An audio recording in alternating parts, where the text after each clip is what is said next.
Nuestro Padre y nuestro Dios, te damos gracias por el privilegio de encontrarnos una vez más en este lugar con el fin de escuchar tu voz, hablándonos a través de tu palabra. Pedimos, Padre, que tu palabra no regrese a ti vacía. Especialmente te ruego por aquellos que están viendo esta programación por televisión, que les des claridad de pensamiento para comprender tu voluntad. Te damos gracias por escuchar nuestra oración, porque te lo pedimos en el precioso nombre de tu Hijo, Cristo Jesús. Amén.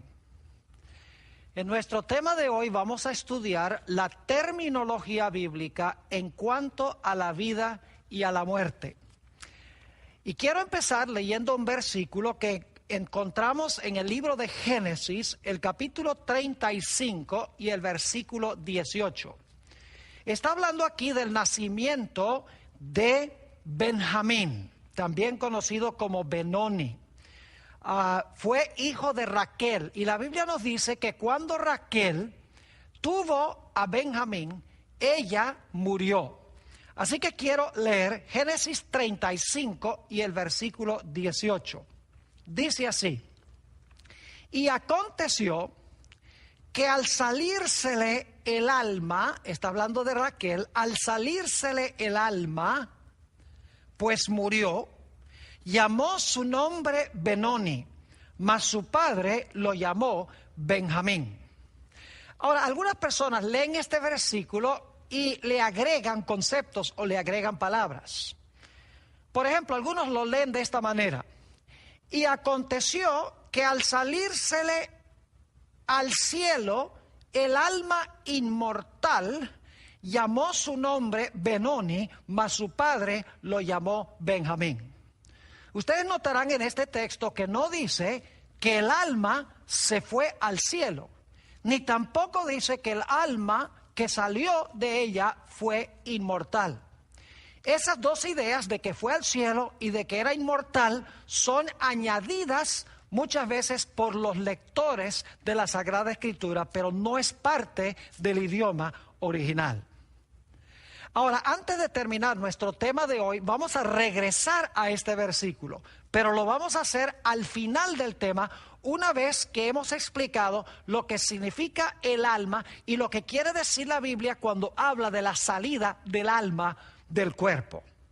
Para entender el fenómeno de la muerte, necesitamos en primer lugar comprender la creación, necesitamos comprender el don de la vida. Y el mejor lugar para comenzar es en Génesis, el capítulo 2 y el versículo 7, a donde Dios creó a Adán. Dice allí en Génesis 2:7, entonces Jehová Dios formó al hombre del polvo de la tierra y sopló en su nariz aliento de vida, algunas versiones dicen espíritu de vida, y fue el hombre un ser viviente. Otras versiones dicen, fue el hombre un alma viviente. Ahora necesito explicarles algunas palabras que encontramos en este versículo.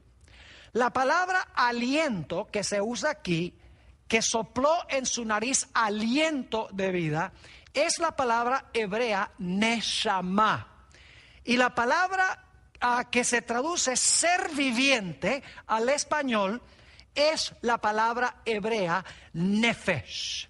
Ahora yo quiero que ustedes noten que Dios formó al hombre del polvo de la tierra, alentó en su nariz el soplo de vida y dice que el hombre llegó a ser, o el hombre fue, un ser viviente o un alma viviente.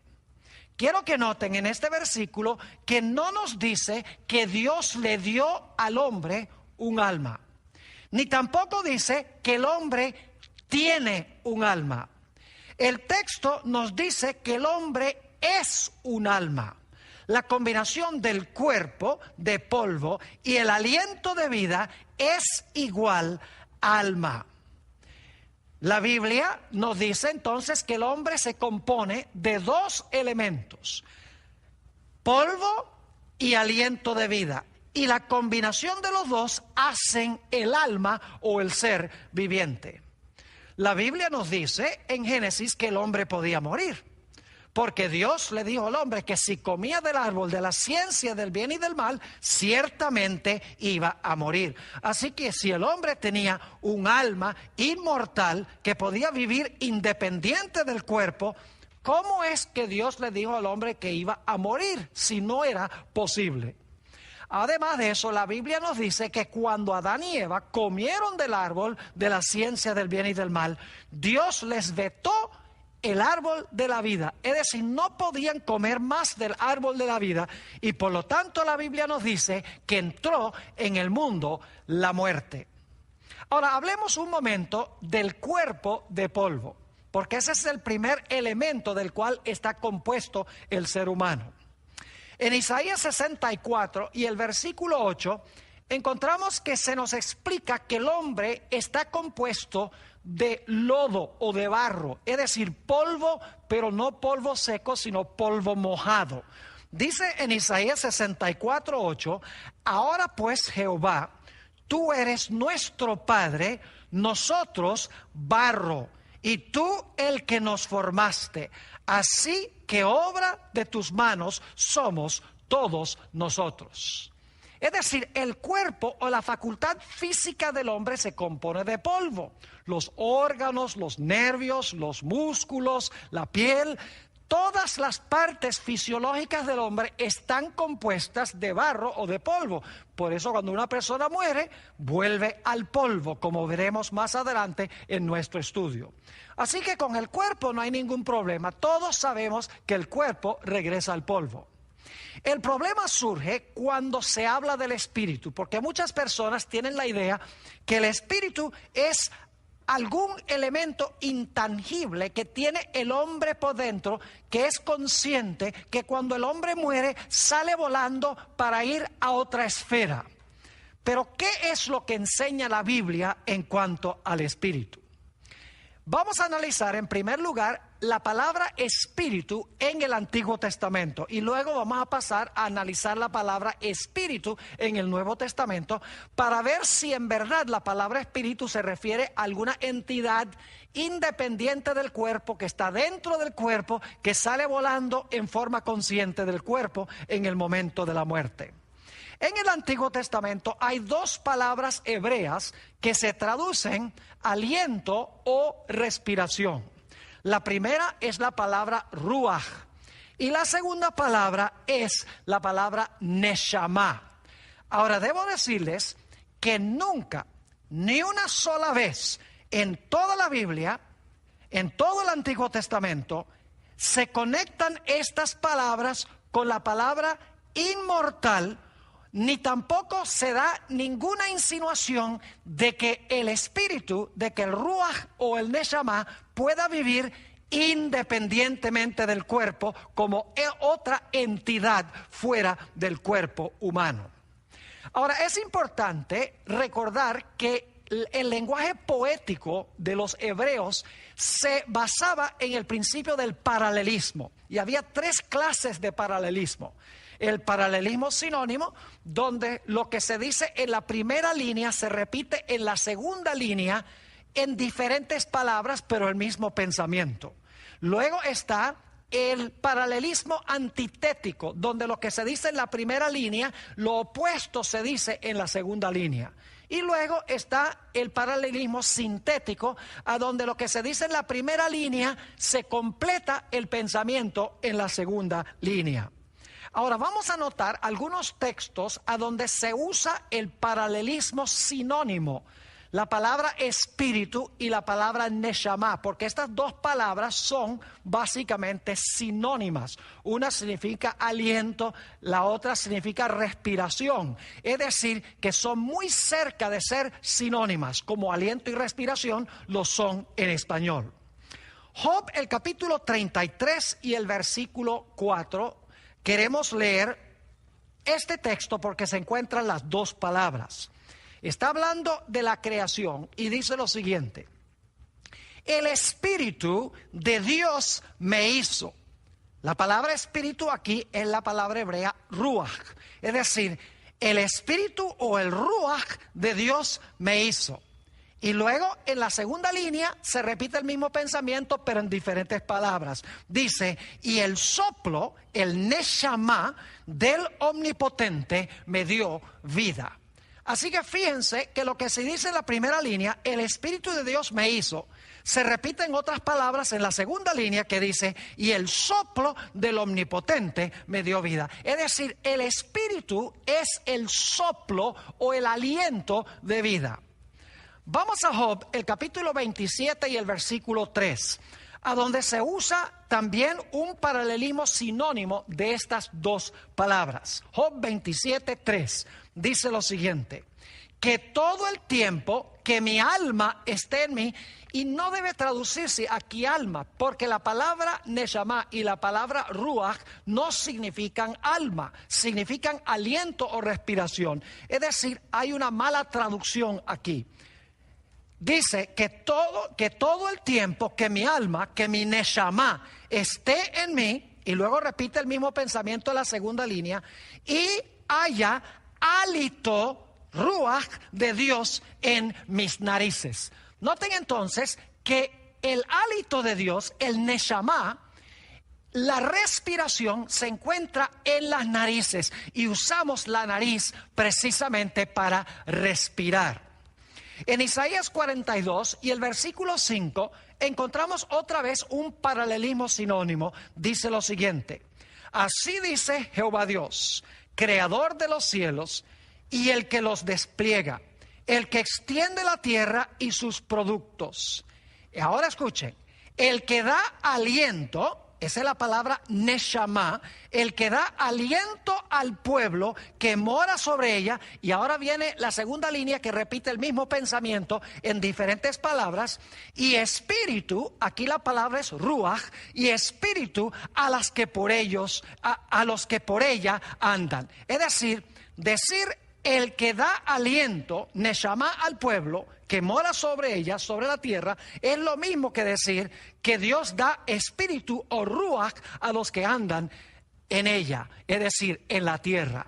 Nuevamente, estas dos palabras sencillamente significan respiración o significan aliento, la fuerza vital, el hálito.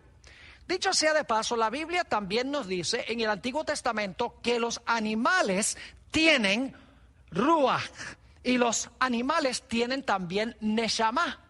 Es decir, que ellos también tienen aliento, los animales también respiran. En este sentido, los hombres y los animales no son distintos.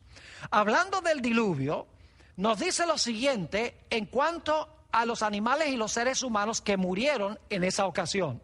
Génesis 7 y el versículo 22. Todo lo que tenía aliento, en la palabra neshama, todo lo que tenía aliento de espíritu de vida en sus narices, todo lo que había en la tierra murió. Hombres, animales, es decir, todos los que tenían aliento o respiración perecieron en el diluvio. Es más, en Eclesiastés 3, 19 al 21, el sabio Salomón nos dice que el fenómeno de la muerte es igual en los seres humanos que en los animales, en lo que respecta a el aliento de vida y también el cuerpo. Dice en Eclesiastés 3 y el versículo 19, porque lo que sucede a los hijos de los hombres y lo que sucede a las bestias, un mismo suceso es. Como mueren los unos, así mueren los otros. Y una misma respiración tienen todos. Fíjense, los hombres y los animales tienen una misma respiración. Ahora, no se me pongan nerviosos. El hombre no es lo mismo que un animal. En unos momentos vamos a hablar de eso. Pero en términos del aliento, la respiración son iguales. Sigue diciendo, ni más tiene el hombre que la bestia, porque todo es vanidad. Todo va a un mismo lugar.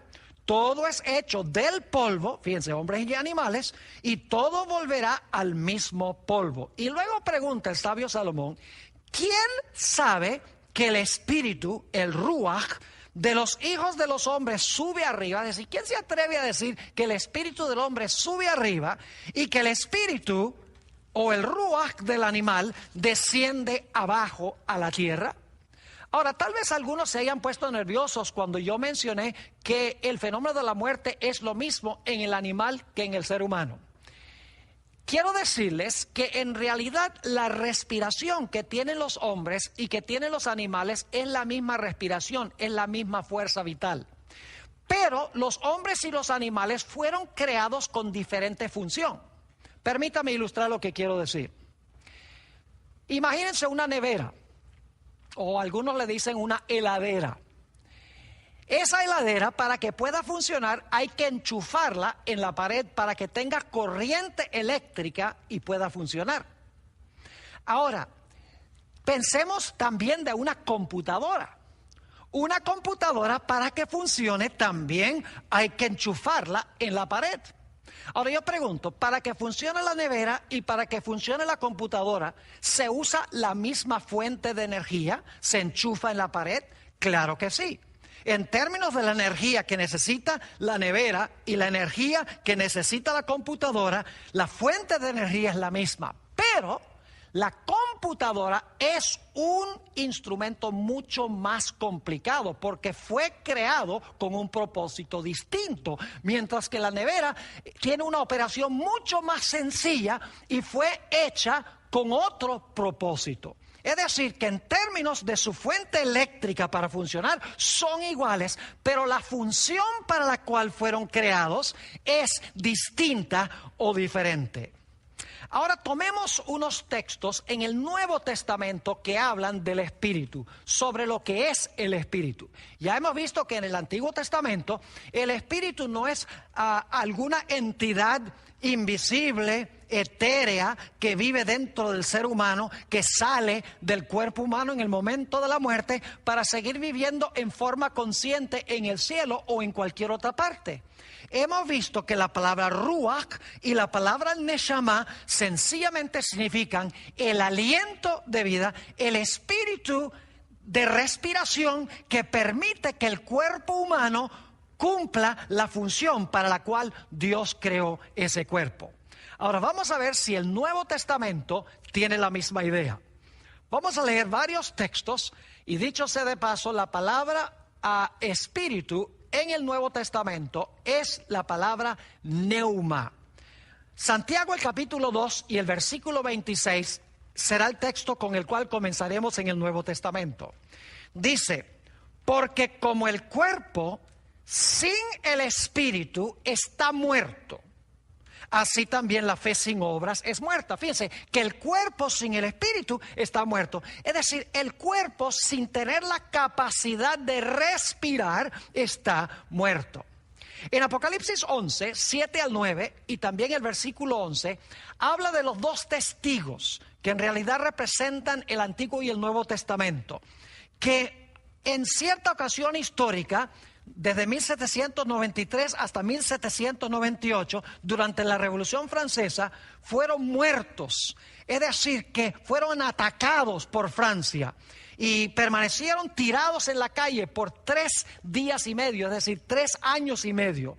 Y quiero leer esos textos.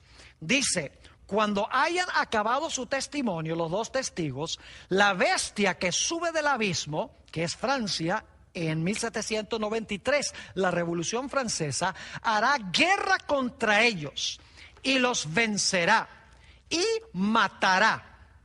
Y ahora escuchen bien, y sus cadáveres estarán en la plaza de la grande ciudad, que en sentido espiritual se llama Sodoma y Egipto, donde también nuestro Señor fue crucificado. Y los de los pueblos, tribus, lenguas y naciones verán sus cadáveres. Fíjense que están muertos porque son cadáveres. Está hablando simbólicamente. Verán sus cadáveres por 3 días y medio y no permitirán que sean sepultados. Y en el versículo 11 dice que después de los 3 días y medio de muertos, y claro, la Biblia cuando habla en un marco profético, días equivalen a años, cuando terminaron los 3 años y medio, dice que estos testigos iban a resucitar. Y fíjense cómo iba a realizarse esto. Dice, pero después de 3 días y medio, entró en ellos el Espíritu. Es decir, se les dio nuevamente respiración. Dice, pero después de 3 días y medio entró en ellos el espíritu de vida enviado por Dios, y se levantaron sobre sus pies y cayó un gran temor sobre los que vieron. En forma de paréntesis, podría mencionar que hay un pasaje semejante a este en Ezequiel, el capítulo 37, a donde había un valle lleno de huesos secos. Y Dios mandó a Ezequiel a que llamara al espíritu de los 4 vientos para entrar en esos cuerpos que se habían juntado y se habían formado. Y dice que el espíritu entró en los cuerpos y los cuerpos separaron un gran ejército porque habían recibido el aliento de vida. Y claro, cuando una persona muere, sucede lo contrario. Cuando una persona es creada por Dios, Dios le da aliento de vida y el cuerpo funciona. Cuando una persona muere, el aliento sale del cuerpo y la persona ya no funciona fisiológicamente. Fijémonos en un texto, Juan 19 y el versículo 30, donde se habla de la muerte de Jesús. Dice, y cuando Jesús hubo tomado el vinagre, dijo, consumado es, y habiendo inclinado la cabeza, entregó el espíritu. Esto sencillamente significa que cuando Jesús murió, expiró, dejó de respirar, ya no tenía el hálito vital para que las funciones de su cuerpo humano pudieran andar. Es decir, que cuando Dios crea, da el aliento. Cuando la persona muere, sale el aliento o sale la respiración. Así que hemos visto en el Antiguo y en el Nuevo Testamento que la palabra espíritu nunca se refiere a una entidad inmortal, nunca se usa para describir algo que puede vivir independientemente del cuerpo. En la Biblia, Antiguo y Nuevo Testamento, el espíritu es la fuerza vital que Dios le da al cuerpo de polvo para que el cuerpo pueda funcionar. Es como una computadora que se enchufa y ahora la computadora tiene energía para cumplir sus funciones. Pero alguno dirá, Pastor Bor, ¿qué podría usted decir del alma? Ciertamente el alma sí es una entidad inmortal que el hombre tiene por dentro. ¿No será así? El problema es que mucha gente cuando habla del alma está pensando en términos de la filosofía griega en vez de pensar en términos bíblicos. No nos interesa lo que dijo Platón y lo que dijo Sócrates, nos interesa lo que dice la Sagrada Escritura. Así que vamos a ver ¿qué dice la Biblia en cuanto al alma? En realidad, la palabra alma en el Antiguo Testamento, a donde vamos a ir primero, se traduce de diferentes formas al español.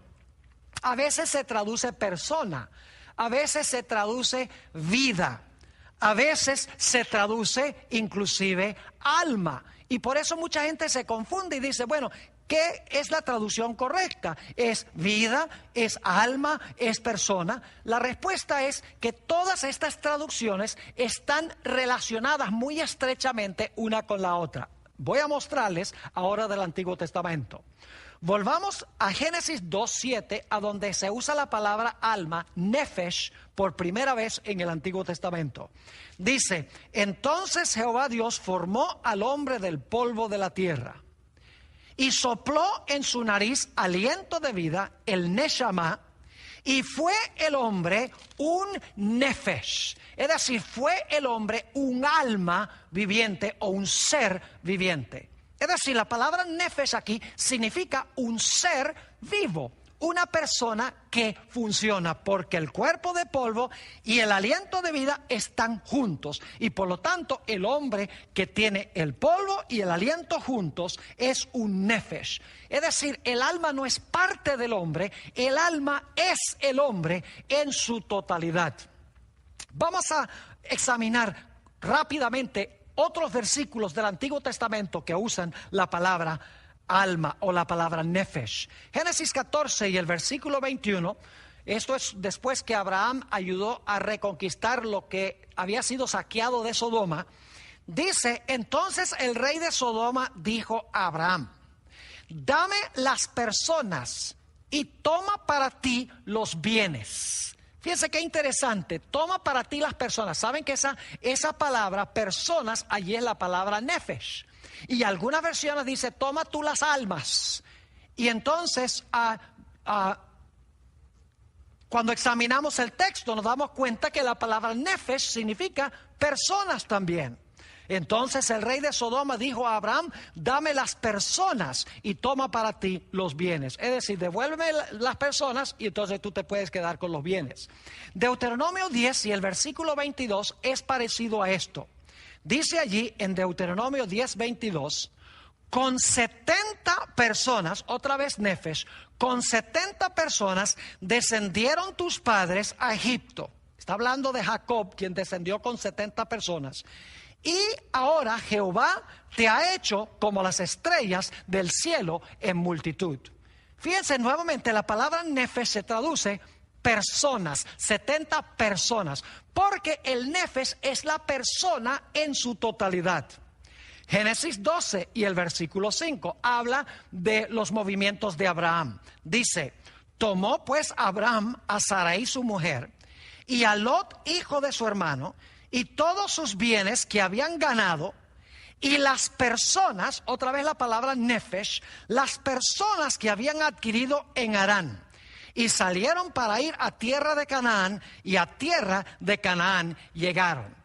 Nuevamente la palabra nefesh se traduce personas, seres vivientes en otras palabras. ¿Saben que la palabra nefesh también se traduce vida? Levítico 17 y el versículo 11 usa la palabra nefesh varias veces y les voy a explicar a dónde se usa. Dice, porque la vida, ese es nefesh, porque la vida de la carne en la sangre está. Y yo os la he dado para hacer expiación sobre el altar por vuestras almas. Es la misma palabra que se tradujo vida al principio del versículo. Y luego sigue diciendo, y la misma sangre hará expiación de la persona. La palabra persona allí también es nefesh. Así que en un solo versículo se traduce la palabra nefesh, vida, se traduce almas y se traduce persona. En realidad, mis queridos amigos, un alma es una persona. Y un alma es una persona viva. Así que estas traducciones no se contradicen, sino que se complementan. Deuteronomio 12 y el versículo 23 nos dice lo siguiente. Solamente que te mantengas firme en no comer sangre. Dios le dice a Israel que no coma sangre. Porque la sangre es la vida, es nefesh allí. Podría decirse que la sangre es el alma. Pero en realidad significa vida. Y luego sigue diciendo en el versículo, porque la sangre es la vida y no comeréis la vida juntamente con su carne. Aquí se traduce la palabra nefesh, vida, porque el nefesh o el alma es la persona viva.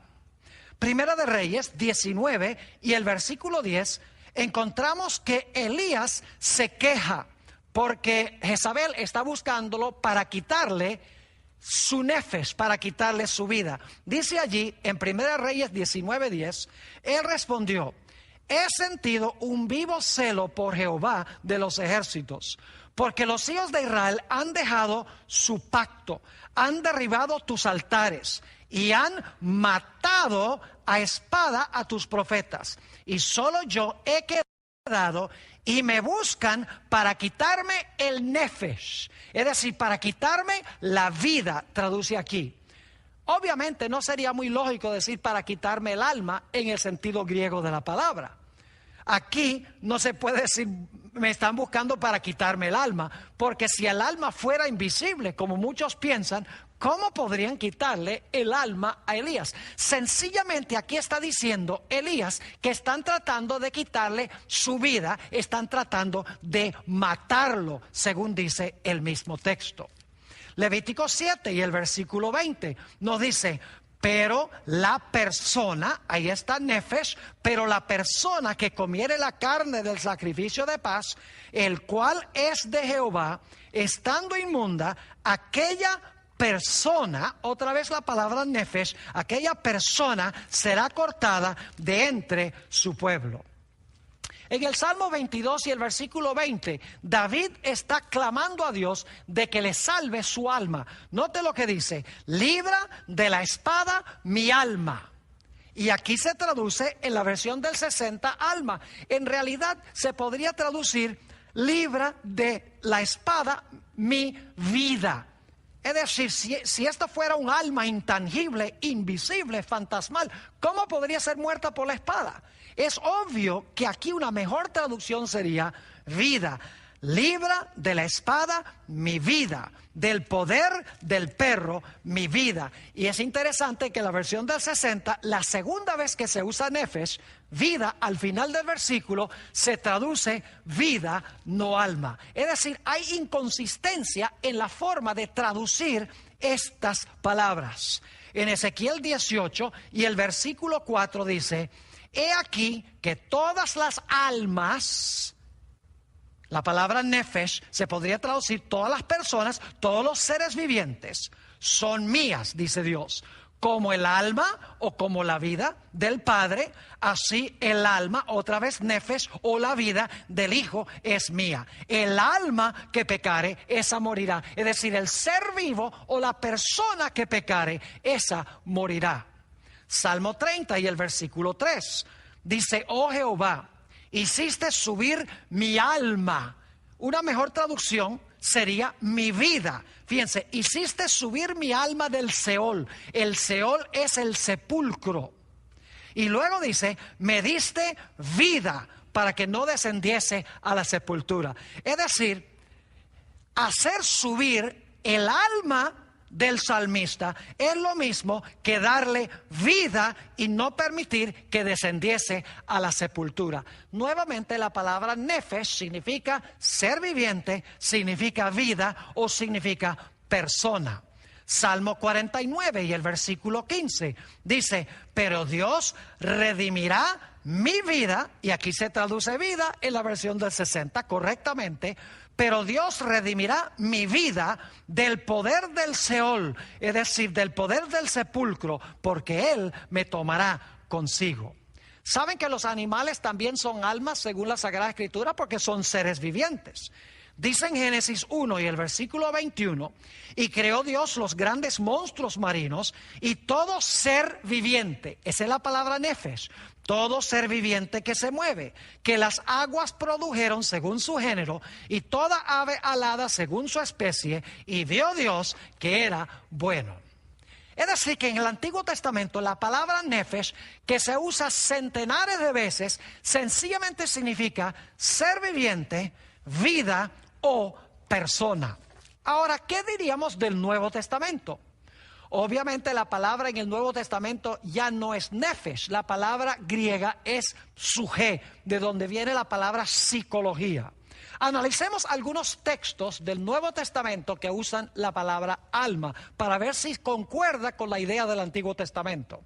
Primera de Corintios, el capítulo 15 y el versículo 45, está hablando de la creación de Adán y cómo se compara Cristo con él. Dice: así también está escrito: fue hecho el primer Adán alma viviente. Esa es la palabra psuché. Es la misma expresión que se usa en Génesis 2:7. Dice: fue hecho el primer Adán alma viviente. Es decir, una persona, un ser viviente. El postrer Adán, espíritu vivificante, porque el segundo Adán da vida. Noten Hechos 2 y el versículo 25 al 27, que está citando el Salmo 16 y el versículo 10. Dice en Hechos 2, 25 al 27, porque David dice de él, es decir, de Jesús: veía al Señor siempre delante de mí. Porque está a mi diestra, no seré conmovido.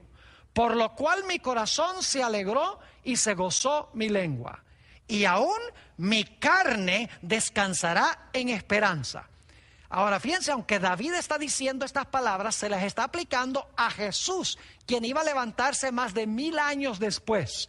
Jesús es el que está diciendo: aún mi carne descansará en esperanza. Y luego dice: porque no dejarás mi alma en el Hades. Hades es lo mismo que Seol, significa sepulcro.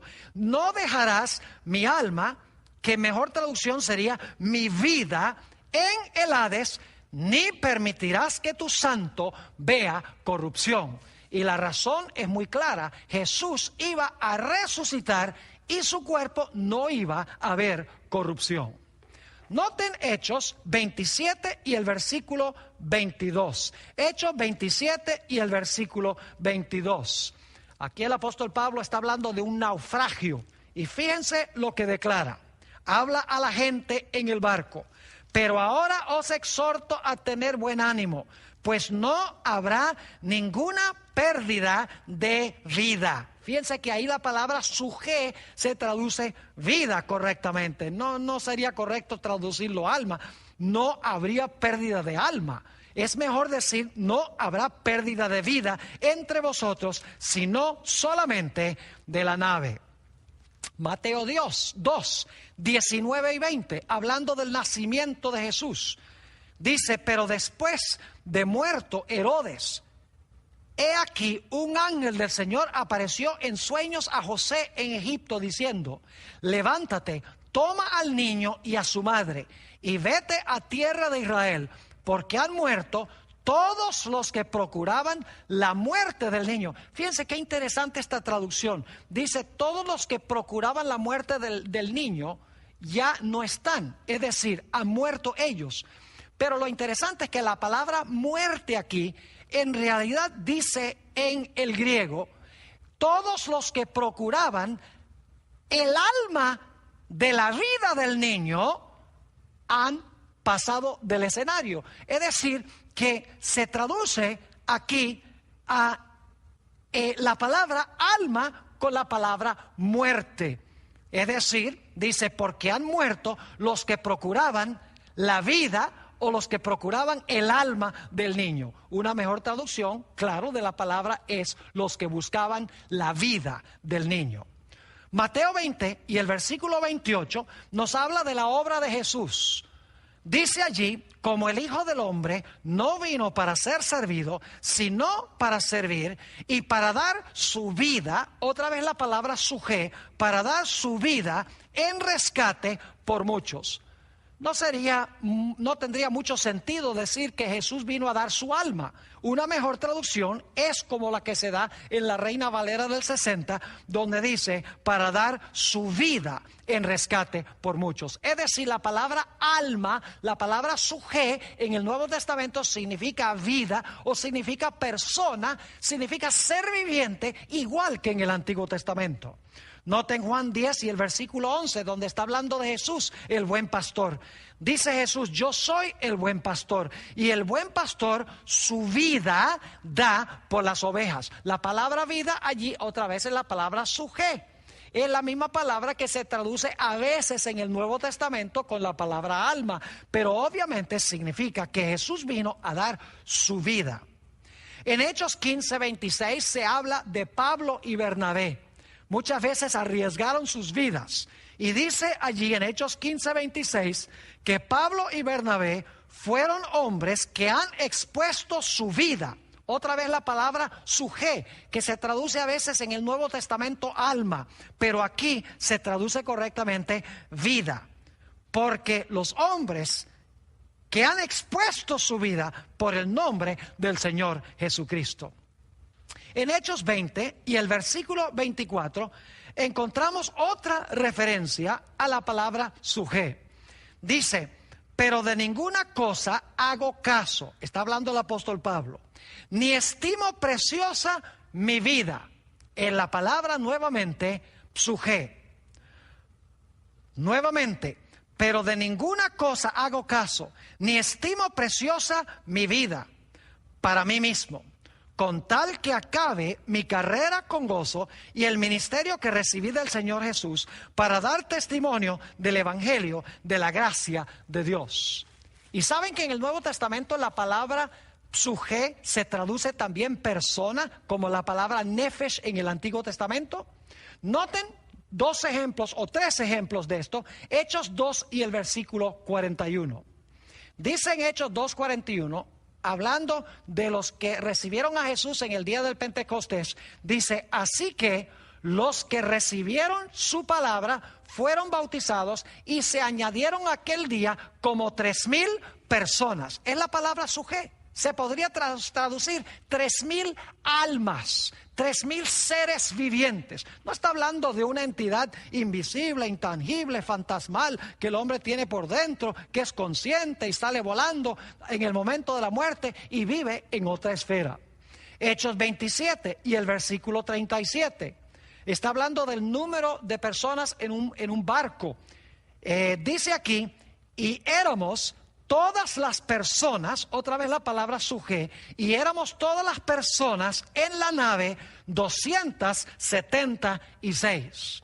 Otro ejemplo a donde se traduce la palabra sujé, personas, es Romanos 13 y el versículo 1, donde dice: sométase toda persona, ahí está la palabra sujé nuevamente, sométase toda persona a las autoridades superiores, porque no hay autoridad sino de parte de Dios, y las que hay por Dios han sido establecidas.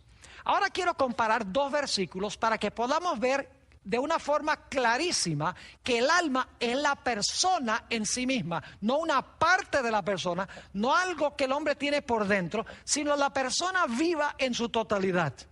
Mateo 16 y el versículo 26, y vamos a compararlo con Lucas 9:25, y voy a leer esta idéntica enseñanza de Jesús como se presenta en dos diferentes evangelios, con diferente terminología, pero es la misma enseñanza. Mateo 16:26 dice, y está hablando Jesús: porque ¿qué aprovechará el hombre si ganare todo el mundo y perdiere su alma? ¿O qué recompensa dará el hombre por su alma? ¿Saben ustedes que podría traducirse muy fácilmente esto aquí? Porque ¿qué aprovecha el hombre si ganare todo el mundo y perdiere su vida? ¿O qué recompensa dará el hombre por su vida? Pero la versión del 60 traduce alma aquí. ¿Y qué es el alma en este versículo? Vamos al versículo que les mencioné que íbamos a comparar con este. Lucas 9 y el versículo 25. La misma enseñanza de Jesús, pero en otras palabras. Dice: pues ¿qué aprovecha el hombre si gana todo el mundo y se destruye o se pierde a sí mismo? Fíjense que Mateo dice perdiere su alma, en Lucas dice se pierde a sí mismo. Es decir, que el alma soy yo mismo, el ser viviente o la persona. Es interesante notar la muerte de Herodes el Grande, que la Biblia dice que fue comido por gusanos. Quiero leer del libro de Hechos de los Apóstoles, capítulo 12 y el versículo 23, a donde se describe la muerte de Herodes y qué fue lo que sucedió en el momento de la muerte. Dice allí: al momento un ángel del Señor le hirió, por cuanto no dio gloria a Dios, y expiró comido de gusanos. Esa palabra expiró es la palabra griega expsugen. Psugé es la palabra básica, pero ex significa que se salió algo. Es decir, se le salió, algunos dicen su vida o su alma, pero en realidad el texto quiere decir que se le salió en el momento de la muerte su vida. Es decir, entregó su vida. Hechos 5 y el versículo 5 y el versículo 10 habla de la muerte de Ananías y Zafira. Y fíjense lo que dice allí en Hechos 5 y el versículo 5 y el versículo 10.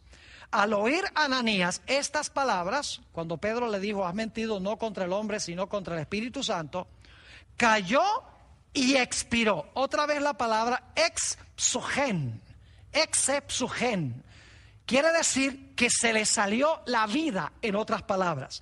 Dice: cayó y expiró. Y vino un gran temor sobre todos los que lo oyeron. Al instante, versículo 10, ella cayó a los pies de él y expiró. Ahí está la misma palabra, es decir, se le salió la vida. No quiere decir que se le salió el alma inmortal, intangible, a vivir por allá en otra parte. sencillamente significa que se le salió la vida. Y dice, expiró, y cuando entraron los jóvenes, la hallaron muerta, y la sacaron y la sepultaron junto a su marido. Ahora es interesante notar que muchas veces la Nueva Versión Internacional, que es muy usada entre los hispanos hoy en día, la Nueva Versión Internacional muchas veces traduce la palabra alma sencillamente con un pronombre personal. Ahora, no voy a tomar el tiempo para leer todos los versículos a donde la palabra suje se traduce sencillamente con el pronombre personal. Es decir, el alma soy yo, el alma eres tú. Y vez tras vez, la Nueva Versión Internacional usa el pronombre cuando se usa la palabra alma. Es decir, el alma es la persona, soy yo, eres tú y es él. Ahora quiero que notemos Lucas 12 y el versículo 19 y 20. Lucas 12, 19 y 20. Esto está hablando del hombre que cada vez construía establos más grandes para guardar sus bienes. Fíjense lo que dijo este hombre, Lucas 12, 19 y 20. Esta es de la versión Reina Valera del 60. Dice este hombre, y diré a mi alma. En realidad significa diré a mí mismo. Alma, muchos bienes tienes guardados para muchos años. Repósate, come, bebe, regocíjate. Pero Dios le dijo, necio, esta noche vienen a pedirte tu alma, y lo que has provisto, ¿de quién será? Ahora fíjense que aquí dice que este hombre va a decir algo a su alma. Va a decir, alma, acumulaste muchos bienes. Y luego entonces Dios le dice, esta misma noche será exigida de tu parte tu alma. ¿Qué es lo que quiere decir esto? La Nueva Versión Internacional lo presenta o lo traduce de una forma distinta y más clara. Dice, y diré. En la versión nueva Internacional en inglés dice, me diré a mí mismo. Alma mía, ya tienes bastantes cosas buenas guardadas para muchos años. Descansa, come, bebe y goza de la vida.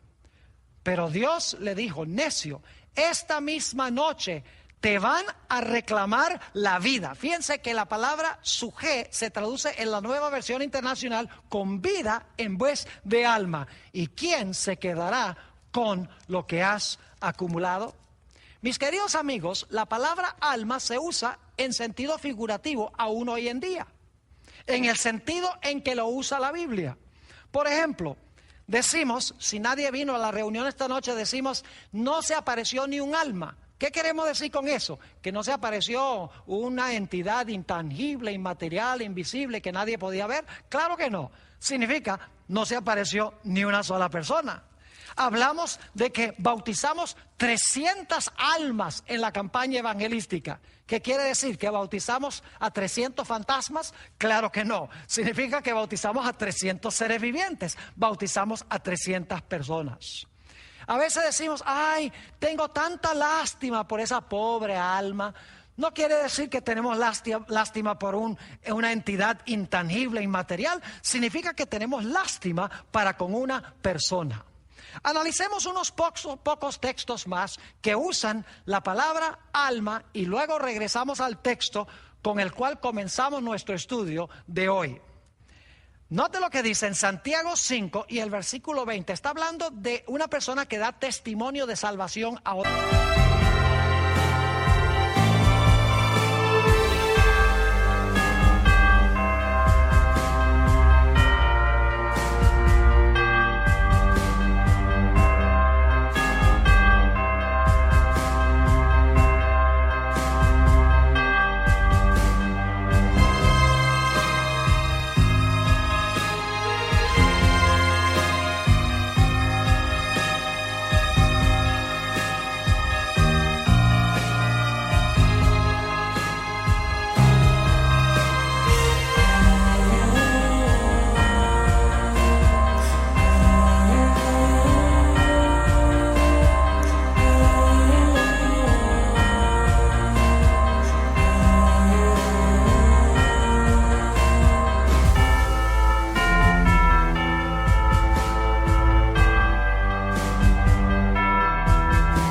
persona. Dice, sepa que el que haga volver al pecador del error de su camino, salvará de muerte un alma y cubrirá multitud de pecados. ¿Qué quiere decir eso? Que salvará de la muerte a un alma. Quiere decir, dicho sea de paso, que el alma puede morir, porque si se puede salvar al alma de la muerte, quiere decir que el alma puede morir. Pero lo importante aquí es que dice que salvará a un alma de la muerte, quiere decir salvará a una persona o a un ser viviente de la muerte. Apocalipsis 16:3 inclusive dice que los animales son almas. Dice, el segundo ángel derramó su copa sobre el mar y éste se convirtió en sangre como de muerto y murió todo ser vivo que había en el mar. La expresión ser vivo es la palabra sujé. Es decir, sujé se aplica también a los animales. Un último texto. Este texto está hablando del niño que se cayó de la ventana cuando el apóstol San Pablo estaba predicando el evangelio, y la Biblia dice que se murió. Su nombre era Eutico. La Biblia nos dice también que el apóstol Pablo llegó y lo resucitó. Quiero leer Hechos 20:10, donde describe lo que hizo el apóstol San Pablo. Entonces descendió Pablo y se echó sobre él y abrazándole dijo, no os alarméis, pues está vivo. En realidad en el griego dice su sujé está dentro de él, es decir, está vivo, tiene la vida dentro de él. Ahora quiero que regresemos al texto con el cual comenzamos nuestro estudio de hoy. Génesis, el capítulo 35 y el versículo 18.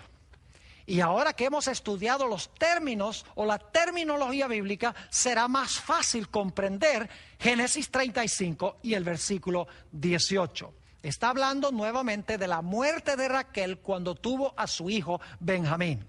Dice, y aconteció que al salírsele el alma, algunos dicen, cuando el alma se fue allá al cielo, el alma inmortal se fue al cielo. Eso no es lo que dice. Dice que al salirse el alma, sencillamente a la luz de lo que hemos estudiado, significa que se le estaba saliendo la vida, se le estaba disipando la vida. Y aconteció que al salírsele el alma, y luego explica qué es salir el alma. Dice, pues murió. Llamó su nombre Benoni, mas su padre lo llamó Benjamín. Mis apreciados hermanos y amigos, la Biblia es clara de que cuando una persona muere, todo el ser muere.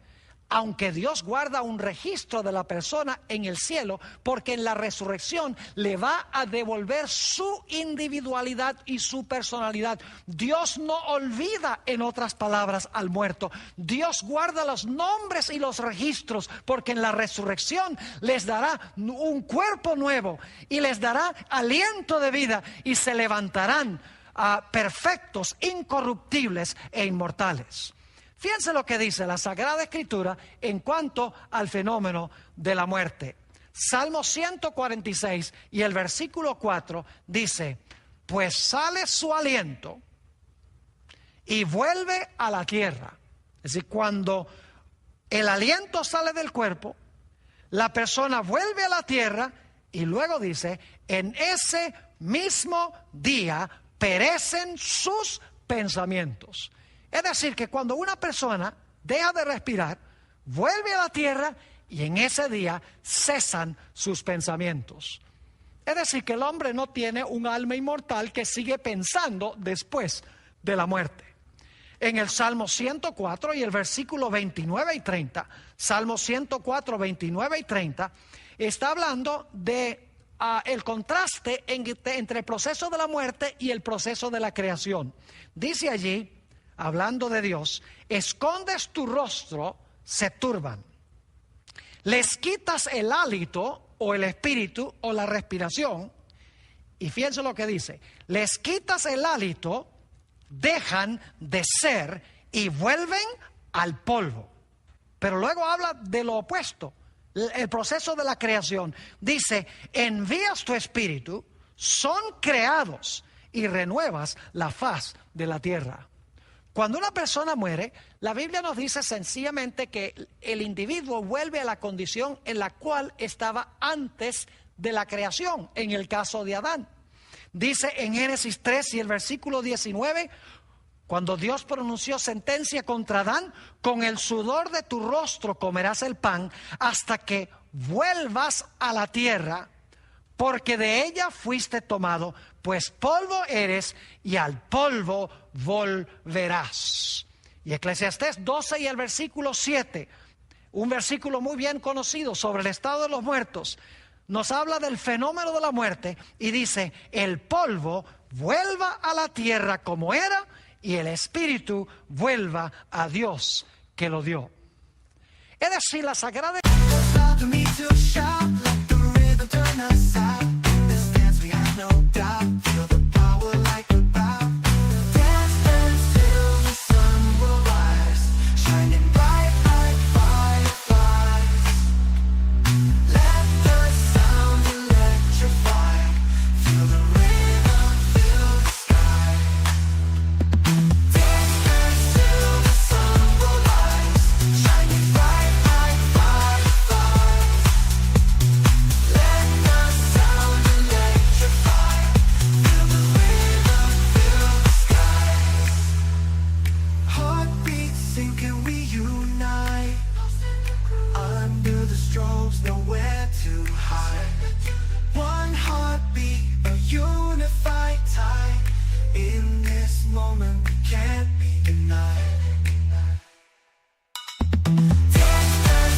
Escritura es clara en cuanto a este asunto.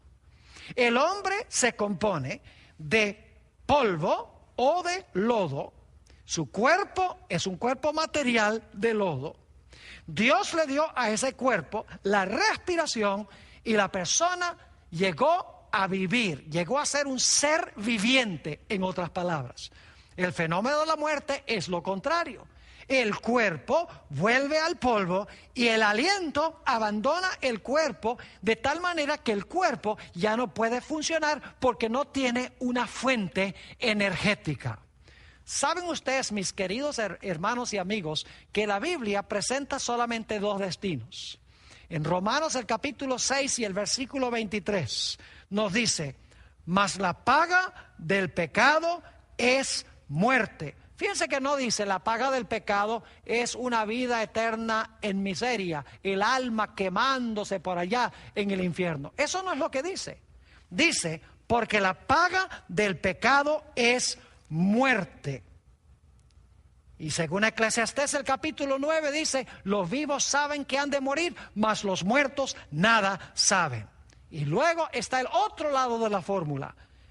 Romanos 6 y el versículo 23, la última parte dice, porque la paga del pecado es muerte, mas la dádiva de Dios, es decir, el regalo o el don de Dios, es vida eterna en Cristo Jesús, Señor nuestro. Es decir, que la muerte y la vida son polos opuestos. La vida es un don de Dios, nos da un cuerpo material, nos da la capacidad de respirar y vivimos. Durante nuestra vida escogemos si vamos a querer vivir para siempre o si la muerte será el fin. Es decir, que la decisión está en nuestras manos, recibir o rechazar a nuestro Señor Jesucristo como nuestro Salvador personal.